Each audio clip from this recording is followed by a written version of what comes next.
santet yang gue rasakan, ketika azan maghrib, gue nggak nyaman denger azan. Gue malah berobat ke dukun. Dia sempat maksa gue untuk buka celana. Tapi ini bukan manusia gitu sebelah gue. Kayak, hah, itu apaan? Selamat datang di Tabu Cerita Berhantu.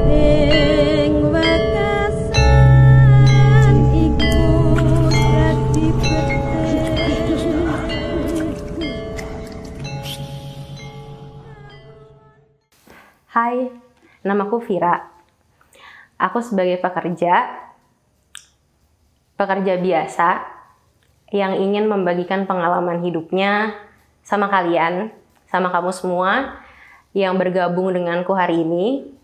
Dan hari ini gue pengen cerita tentang pengalaman hidup gue yang berubah gitu aja, karena beberapa hal yang mungkin sulit dipercaya, hal-hal horor, hal-hal mistis yang bagi gue tadinya mustahil dan butuh waktu untuk gue percaya dan belajar bahwa mereka benar-benar ada di sekeliling kita. Awalnya karena tahun 2018 menjadi awal pertama gue tahu bahwa gue disantet orang. Gue nggak tahu alasannya kenapa ada manusia yang punya rasa benci terhadap manusia lain dan diwujudkan dengan menyakiti orang lain gitu. Tapi salah satu hal yang gue percaya akhirnya, kalau orang udah nggak suka sama lu, dia bakal ngelakuin apapun, bahkan kalau lu nggak ada di dunia. Kalau memang itu adalah hal yang bisa mereka lakuin, mereka akan lakuin. Dan dengan menggunakan mereka, itu menjadi salah satu wadah mereka cuci tangan, tapi mereka bisa nyakitin kalian. Dan itu yang terjadi di gue. Di tahun 2018, menjadi tahun tersulit, karena gue harus menerima kenyataan bahwa gue mengalami gangguan mistis. Awalnya gue dibawa oleh salah satu anggota keluarga gue untuk berobat ke ustadz. Di situ yang gue rasain ada rasa perdebatan batin kayak gue nggak mau, buat apa? Karena gue nggak percaya. Gue ngerasa diri gue baik-baik aja. Tapi satu sisi dari mereka, orang-orang yang ada di sekeliling gue, ngerasa ada banyak perubahan yang mereka lihat. Contohnya, gue jadi jauh lebih emosi, gue jadi jauh lebih pemalas, gue jauh lebih males untuk melaksanakan ibadah. Apalagi ada hal-hal sensitif yang gue lakukan terhadap orang-orang yang signifikan di kehidupan gue. Dan itu mereka gitu yang ngerasain, dan karena mereka ngerasain perdebatan sama gue gitu terhadap hal sensitif itu yang nggak bisa gue sebutin. Akhirnya mereka ngerasa kayaknya ada sesuatu deh yang aneh di gue gitu, karena biasanya gue nggak kayak gitu orangnya. Gue tuh sayang gitu sama mereka, tapi seolah-olah dibuat jadi nggak sayang gitu sama anggota-anggota yang yang signifikan di kehidupan gue ini. Ya udah, akhirnya setelah melalui proses diskusi, gue cuma bilang ya udah mau dibawa ke ustadz, tapi dengan satu syarat, kalau misalnya memang gue terbukti sehat dan gak ada apa-apa, gue nggak mau dilanjutin berobat. Dan pada saat itu gue dibawa ke daerah Jakarta. Selama di perjalanan, gue ngerasa kayak gue tuh pengen marah, tapi gue nggak tahu kenapa gue mau marah gitu. Marahnya bukan karena bukan karena gue mau dibawa ke ustadz gitu, tapi kayak ada rasa yang gak nyaman yang gak bisa gue jelasin, tapi itu kayak menggebu-gebu gitu di dalam diri gue. Makanya selama di perjalanan tuh gue kayak nahan emosi, kayak aduh ini kenapa ya gitu. di mobil itu sama sekali nggak nyaman. Dan perjalanan itu kan dari sore menjelang maghrib. Jadi gue nyampe rumah Ustadz itu maghrib gitu. Dan ketika di tempat, rasa paniknya tuh makin kerasa. Padahal secara logika, kan gue ngerasa gue nggak kenapa-napa gitu. Tapi kenapa ada satu, ada kayak satu dorongan, kayak jangan kesana, jangan kesana, jangan kesana. Itu yang gue rasain. Padahal kan dalam diri gue setuju-setuju aja. Karena hasil diskusi dengan keluarga. Terus ketika masuk ke rumah Ustadz itu, jadi di rumah Ustadz itu ada 2 lantai. Dimana setiap orang-orang yang akan berobat ke rumahnya, itu akan dilayani di aula. Jadi di situ ada ruang tunggu. Dan nanti secara bergantian konsultasi sama ustadznya. Logikanya kan itu tempat aula itu suka dipakai untuk sholat. Dimana tempatnya seharusnya adem untuk gue. Karena mungkin memang sering dipakai untuk pengajian, doa bersama. Yang seharusnya gue nggak masalah dong kalau gue masuk sana. Sama kayak lo masuk ke masjid aja gitu. Tapi ketika gue masuk ke sana, itu salah satu pengalaman yang kayak, gue bisa ngerasain kayak gini ya gitu. Karena ketika gue nyampe di lantai 2, tiba-tiba suhu badan gue tuh semua panas. Rasanya gue mau nangis. Rasanya badan gue pegal semua. Rasanya gue mau marah, tapi nggak tahu kenapa dan harus marah sama siapa. Terus gue harus duduk lesehan bareng orang-orang yang gue nggak kenal. Dan gue ngerasa di situ gue kecil gitu. Gue kayak, aduh gue kenapa ya? Kenapa ya nggak enak? Dan gue ada rasa ragu gitu. Nggak mau mengungkapkan ini ke salah satu orang yang membawa gue ke sana gitu. Akhirnya ketika azan maghrib untuk pertama kalinya, gue nggak nyaman denger azan. Denger azan itu kayak satu mimpi buruk buat gue pada saat itu. Jadi ketika suara azan kayak Allahu Akbar, tiba-tiba badan gue yang lagi duduk lesehan kayak gini, tadinya tegak, lama-lama jadi turun. Setiap kali kalimat lafaz Allah itu, gue semakin gak nyaman dan semakin mengecilkan diri gitu. Dan tiba-tiba badan gue miring. Dan gue nggak tahu gitu. Itu pertama kalinya dalam hidup gue kayak gitu. Akhirnya gue cuma disuruh sholat. Kayak ya udah sholat aja. Sholat. Gue ambil wudhu, gue ke toilet. Gue ambil wudhu, gue mau sholat.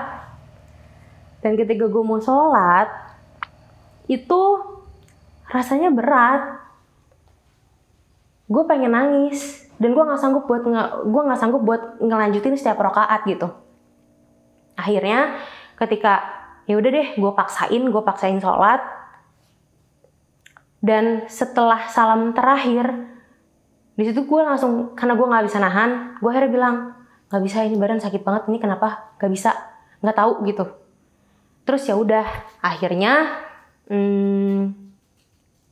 langsung ke giliran gue lah. Karena gue udah gak kuat nih badan gue. Kebayang gak sih?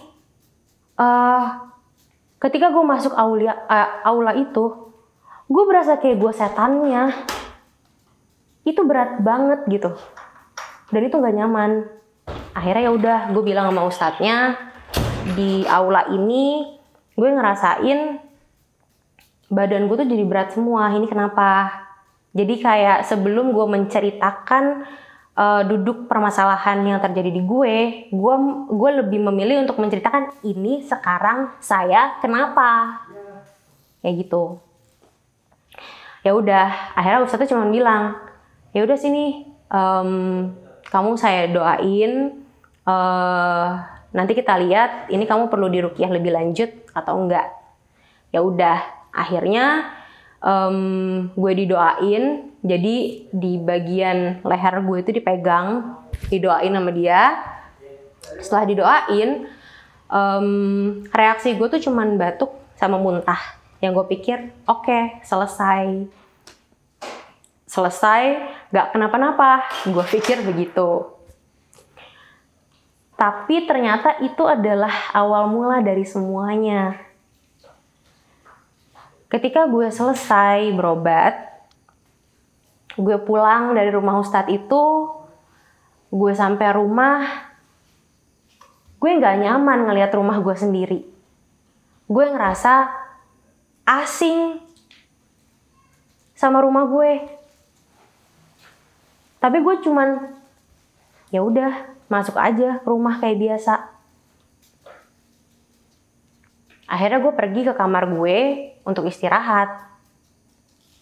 Dan untuk pertama kalinya lagi, gue gak nyaman sama kamar gue sendiri. Gue ngeliat kamar gue tuh kayak gudang. Apa ya, kayak gak nyaman gitu. Karena gue kaget, kok kamar gue bisa ya seberantakan ini. Kok gue nyaman ya ada di kamar yang memang berantakan. Gitu, sementara kemarin gue fine-fine aja. Terus akhirnya gue sempat minta sama nyokap gue untuk, "Mah, kakak boleh nggak tidur di bawah?"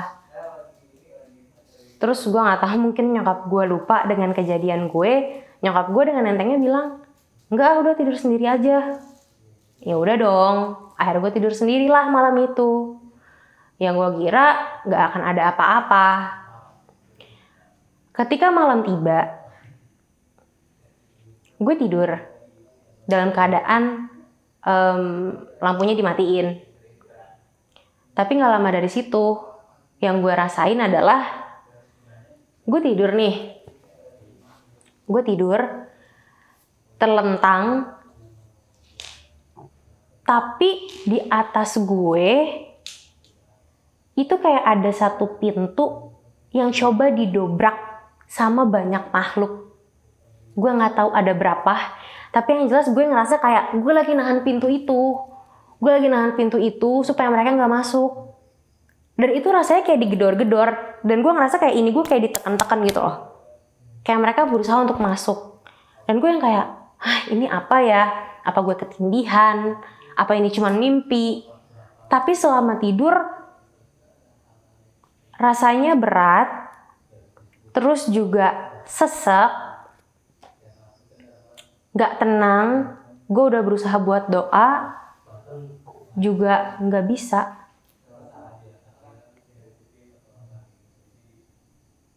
Dan setelah itu, hal-hal yang berbau dengan ilmu hitam, gejala-gejala santet yang gue rasakan, gitu ya, itu malah semakin kerasa. Pertama, setiap maghrib, badan gue tuh dari leher sampai punggung itu berat sebelah di sebelah kiri. Terus tiba-tiba perut gue kayak kram dan gue muntah cairan, tapi itu bukan ludah. Coba deh bayangin mulut kalian mingkem, bayangin dari perut ada gumpalan air yang naik ke atas. Dan itu terus mengalir sampai mulut gue tuh full gitu loh. Gue bisa yang kayak sampai itu isinya air semua. Gue gak pernah sebelumnya kayak gitu. Dan itu sering. Gue mengalami itu dari tahun 2018 sampai 2019. Jadi hari-hari gue setiap maghrib itu terus yang berulang. Dan semakin parah ketika gangguannya itu tadinya hanya di maghrib, tapi berubah di kondisi jam-jam normal. Contohnya di pagi hari, di siang hari. Bahkan ketika gue lagi kuliah, gue tuh sampai insecure kalau lagi ngobrol sama orang. Gue bisa tiba-tiba yang lagi ngomong kayak gini, tiba-tiba gue diem karena gue harus nahan nampung air yang ada di mulut gue. Dan lawan bicara gue tuh bisa ngeliat tiba-tiba mulut gue kayak gini.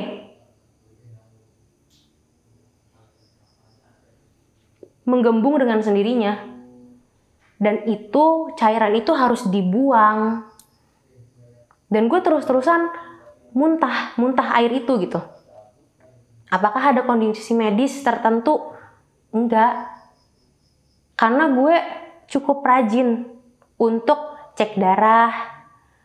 Bahkan kalau misalnya memang gue ada satu kondisi di mana memang gue sakit gitu, itu ke dokter umum dan semua gejalanya normal gitu. Kalau misalnya memang gejala medis ya gejala medis, tapi gue nggak ada riwayat penyakit serius yang menyebabkan ada reaksi tubuh atau misalnya gejala yang terus menerus. Ya memang itu penyakit medis gitu, nggak ada. Dan itu memang baru terjadi ketika gue tahu gue disantet. Ya udah deh, ketika gue harus berhadapan sama orang, ketika gue lagi di depan dosen, itu muntah nggak ngelihat waktu. Dan bahkan kalau misalnya gue pegel-pegel, jadi nggak lihat tempat. Misalnya gue lagi main sama temen gue, tiba-tiba ya udah gue miring sendiri badannya karena emang sakit. Dan gue memilih untuk tidak cerita dengan siapapun, bahkan ke orang-orang yang tahu tentang duduk permasalahan yang ada di dalam diri gue gitu. Mereka pun juga bertanya, apa iya lo beneran ngalamin hal-hal mistis, fear? Gue harus berapa kali ngejelasin. Dan gue gak bisa maksa mereka untuk percaya. Bahkan selain gejala-gejala fisik yang gue alami, mereka pun mencoba untuk mengganggu gue secara langsung. Contohnya, misalnya ketika gue lagi di kamar sendiri. Kalian tahu ujung kamar gak sih? Ujung kasur. Jadi setiap kali gue lagi tidur, pasti tuh akan selalu ada tekanan dari kasur itu kayak orang duduk gitu. Ada orang yang duduk di kasur gue. Dan gue selalu ngerasain itu. Jadi kalau misalnya kepala gue ada di sini, yang gue rasain tekanan itu dari sini nih, di kaki gue. Tapi kalau misalnya kepala gue lagi di sini, nah itu orang yang duduk itu dari sini. Orang yang duduk itu ada di sebelah sini. Dan itu selalu ganti-gantian. Selain itu juga mimpi buruk. Salah satu mimpi buruk yang gue ingat, waktu itu gue lagi tidur sama salah satu anggota keluarga gue. Jadi tidurnya itu kita silang ya. Silang gitu gimana sih, kayak kepala gue di sini, ya kepala anggota keluarga satunya yang di sini gitu. Jadi nggak tidur samping-sampingan. Ketika gue lagi tidur, tengah malam gue kebangun. Pas gue kebangun, gue nengok, kok pas gue nengok gini kan seharusnya gue bisa ngelihat bayangan anggota keluarga gue dong yang lagi tidur sama gue ini. Tapi ini bukan manusia gitu sebelah gue. Kayak, hah? Itu apaan? Terus gue berusaha yang kayak, udah deh, merem aja, tidur lagi gitu. Gak mau terlalu mikirin, itu sosok apa ya yang ada barusan gue lihat gitu. Tapi setelah gue tutup mata, justru itu lebih jelas. Jadi gambaran yang ada di mimpi gue itu, gue terhimpit di ujung sudut kamar. Dan di kanan kiri gue ini ada dua makhluk kecil, kayak genderuwo, tapi versi kecilnya, nggak tahu jelmaan apa. Tapi yang gue ingat, lidahnya itu menjulur panjang. Dan dia mencoba untuk menahan gue agar gue nggak kemana-mana. Itu salah satu mimpi buruk yang gue masih ingat sampai sekarang gitu. Karena itu sosoknya jelas. Terus selain itu, gue mimpi 3 hari berturut-turut tentang kejadian yang sedang gue alami. Jadi gue kasih analoginya kayak gini. Gue berobat ke ustadz itu anggaplah untuk mencari sebuah jawaban. Tapi ustadz ini tipikal orang yang nggak mau sembarangan, oh iya nih, secara detail kasih tahu siapa yang ganggu. Dia bukan tipikal orang yang seperti itu. Tapi akhirnya ketika gue berobat ke dia, jawaban itu muncul melalui mimpi. Dan mimpi ini 3 hari berturut-turut gitu. Itu semua yang gue mimpiin beneran jawaban dari pertanyaan gue gitu. Awalnya kan gue percaya nggak percaya ya, apakah mimpi 3 hari ini tuh cuman bunga tidur, atau mungkin karena gue stres. Tapi itu gambaran jelas banget. Setelah gue mendapatkan jawabannya, gue balik lagi nih ke ustadz, gue tanya, kayak aku mimpi kayak gini, itu gimana? Dia cuman bilang, apapun yang kamu lihat di mimpi, itu udah atas izin dari yang di atas. Ya gue jadi percaya nggak percaya. Tapi kebiasaan 3 hari berturut-turut gue mimpi, ini tuh bukan menjadi salah satu hal yang bisa gue sepelein. Pada akhirnya, ini jadi sebagai tanda ketika gue akan mengalami kejadian-kejadian yang buruk. Contohnya, setiap kali gue tahu gue akan mengalami gangguan mistis, atau misalnya dari orang yang gak suka sama gue ini ganggu gue lagi, sebelum itu kejadian, 3 hari berturut-turut gue akan mimpi kejadian itu. Besokannya gue mimpi di atas gue ini ada satu makhluk yang berusaha untuk ngeganggu gue gitu. Kayak mereka datang untuk menyerang gue. Satu ada yang di atas, satu ada yang berusaha untuk mencekik. Dan ketika gue bangun, mimpi kali gitu. Ketika itu di hari ketiga muncul lagi, gue udah gak bisa nyepelin itu cuma mimpi. Karena di hari ketiga, waktu itu pernah tiba-tiba kepala gue kayak ditarik. Jadi kepala gue tiba-tiba kayak kretek gitu kan. Kayak digeretakin orang gitu. Padahal pas gue bangun gak ada siapa-siapa. Gak lama dari situ, seminggu atau 2 minggu, gue kesurupan. Dan itu selalu dibilang kayak, ya udah, ini ada yang ganggu. Jadi dia selalu berusaha untuk mengganggu lagi gitu. Itu yang akhirnya menjadi gejala-gejala yang pasti yang gue alami ketika gue disantet orang. Nah, setelah setahun gue berobat hanya ke satu ustadz, karena waktu itu kejauhan ya. Jadi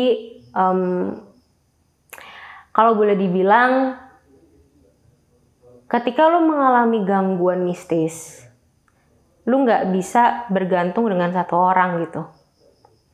Dan dianggapnya ketika lo berobat, itu sebagai tanda lo ikhtiar. Lo ikhtiar, lo ke beberapa orang, cocok-cocokan.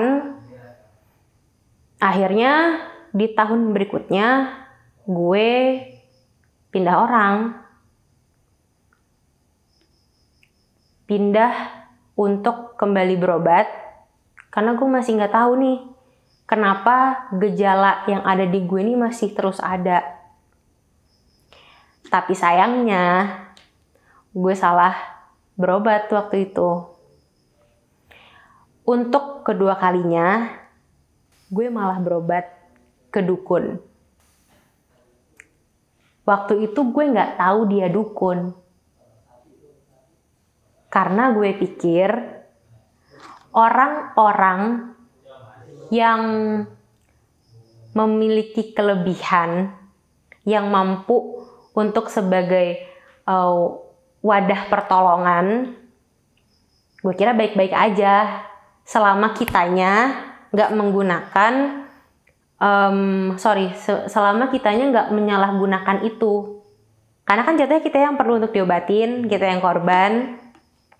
Jadi berharapnya akan ada pemulihan setelah doa bersama kah, atau misalnya setelah kita saling sharing kondisi atau gejala-gejala yang sedang dialami. Tapi waktu itu gue dibawa ke orang ini, bapak-bapak. Gue nggak bisa juga bilang dia ustadz, karena bentukannya juga mungkin bukan judgement secara fisik, tapi cara dia memaparkan ilmu-ilmu tentang Islam, cara ngejelasin ke guenya juga melenceng. Misalnya dia terlalu menggebu-gebu tentang doa-doa yang dia gunakan. Tenang kok, saya juga cuman baca Al-Fatihah, Al-Ikhlas, gini semua klien saya sembuh. Mengeluh-elukan tentang kisah-kisah Nabi.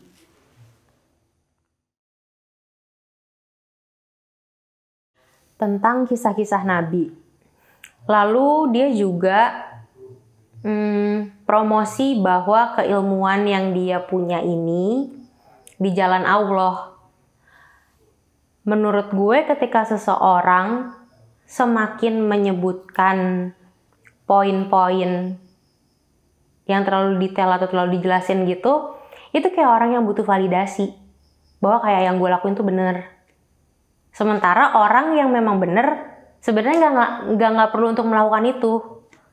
Dan itu kelihatan ketika memang dia melenceng, dia melakukan pembenaran gitu bahwa yang dia lakukan itu benar. Itu yang gue tangkep dari pengobatan kedua ini. Terus gue mikir kayak, udah deh, coba aja. Coba lagi gitu. Karena gue jadi peduli sama diri gue. Ya sekarang lu tahu lu dalam tanda kutip lu sakit. Ya kan, lu udah tahu nih kondisi lu kenapa. Gak mungkin lu ngebiarin kondisi lu dong. Lu ada keinginan buat sembuh. Makanya lu pengen cari tahu. Gak apa-apa deh nih. Silakan, sekarang gue udah ikhlas, gue udah pernah diruqyah sebelumnya. Ya udah nih, gue coba lagi untuk mencari jawaban. Gue ini sebenarnya kenapa?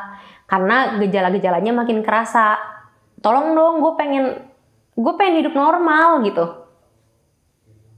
Pikiran gue pada saat itu kayak gitu. Ya udah, akhirnya gue mau dibawa ke orang ini. Satu malam gue ke sana sama beberapa orang. Yang udah gue curiga adalah ini rumahnya jauh banget, di pelosok dan di tengah-tengah semak belukar. Kayak ini tempat apa? Kayak bener-bener kayak rumah, terus kayak banyak semak-semak gitu. Dan di di sekeliling rumahnya itu nggak ada penerangan sama sekali. Jadi pas gue masuk kayak, ini rumah. Ini nyaman nih orangnya tinggal di sini. Karena jujur jatuhnya serem ya gitu. Bukan pertanyakan kenyamanannya sih, tapi kayak, ini beneran di sini gitu. Ada ya orang tinggal di sini. Soalnya rumah Ustadz yang sebelumnya itu juga di perkampungan, tapi dikelilingi rumah warga. Dan tempatnya sama sekali nggak mencurigakan gitu, nggak terpencil. Ya udah, akhirnya gue tetaplah melanjutkan masuk ke rumah orang ini. Anggaplah namanya Bapak A ya. Ya udah, gue bertamu ke rumah Bapak A. Lalu Bapak A ini mempromosikan dirinya yang sudah tadi gue jelaskan. Tiba-tiba dia bilang, Ya udah, ini kamu butuh untuk diobatin, coba sini kamu duduk. Akhirnya gue disuruh selonjoran. Di ruang tengah. Di situ ada beberapa orang juga yang ikut sama gue pada malam itu. Dugaan gue pada saat itu dia kayak ngebuka komunikasi dengan hal-hal yang ada di dalam diri gue. Terus yang gue rasain, badan gue tuh kayak kesetrum. Pada saat itu dia cuma bilang gini, badannya ada ngerasa perubahan nggak? Kalau misalnya ada ngerasa kayak ada getaran, atau misalnya ngerasa kayak kesetrum, berarti memang kamu masih butuh buat diobatin. Bodohnya gue pada saat itu, gue iya aja. Oh, ya udah. Gue makin curiga ketika gue dibawa ke satu ruangan di salah satu sudut rumahnya dia yang tertutup dengan tirai. Tapi musola juga bukan, tempat sholat juga bukan gitu. Ruangan itu di dekat dapur. Ruangannya gelap. Dan ruangan itu hanya muat untuk diisi oleh 2 orang. Jadi ini gue, Bapak A ini di depan. Cuma muat 2 orang kayak gini. Bener-bener kecil banget tempatnya. Dan semakin gue ngerasa janggal ketika gue ngelihat banyak banget alat-alat di ruangan itu. Gue ngelihat ada beberapa guci. Ada guci yang kosong. Ada guci yang diisi oleh air. Gue gak tahu isinya air apa. Terus ada beberapa wadah yang diisi bunga kembang 7 rupa. Ada lukisan, gue agak lupa itu lukisan apa, karena di seberang lukisan itu ada benda pusaka juga, benda pusaka besar. Di ruang itu juga ada keris. Di ruangan itu ada cambuk. Di ruangan itu ada... Akhirnya gue masuk ruangan itu yang gak nyaman gitu. Kayak kok kayak gini dah ruangannya. Nah ya udah dah gitu, lanjutin aja. Di ruangan itu gue cuman berdua dengan bapak ini.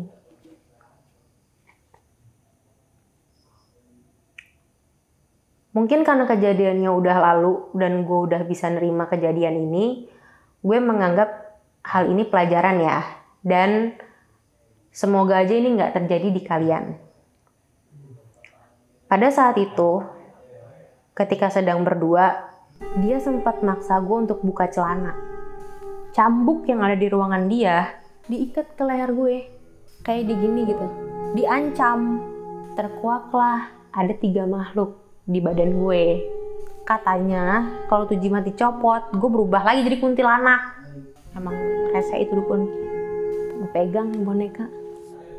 Boneka itu semenjak hari itu